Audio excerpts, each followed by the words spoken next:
બધાય કઈ દીકરાને બહુ ખરાબ ન હોય હો. વડીલો બધાય કઈ દીકરાને બહુ ખરાબ ન હોય. અમુક મા બાપ જૂની રૂઢી મૂકે નહીં ને એટલા માટે કઈક તો દુખી હોય. અરે ઓલી વહુ થી કઈ પણ જરીક એવી નુકસાની થઈ જાય ને તરત જ આમ વારો પાડી દો.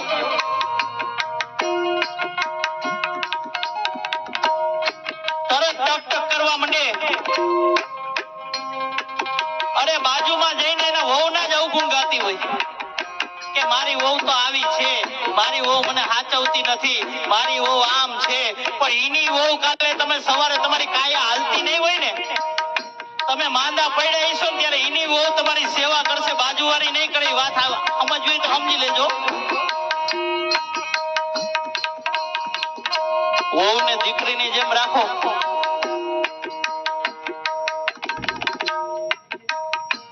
કારણ કે તમે તમારી વહુને દીકરીની જેમ નથી રાખતા ને તમને હાહુનું પાત્ર એ સ્વીકાર જ નથી કરતી. અરે વહુ પિયરમાં 10 દિવસનું કઈ ગયું ને 5 દીમાં પાછી આવે ને ત્યારે માની લેવું હાહુનું પાત્ર ધન્ય થઈ ગયું. બાપ કે મમ્મી મને તમારા વગર ફાવતું નથી, મમ્મી મને તમારા વગર ગમતું નહીં. ખોટે ખોટો પ્રેમ કરો ક્યારેક સાચો થઈ જાય. મારા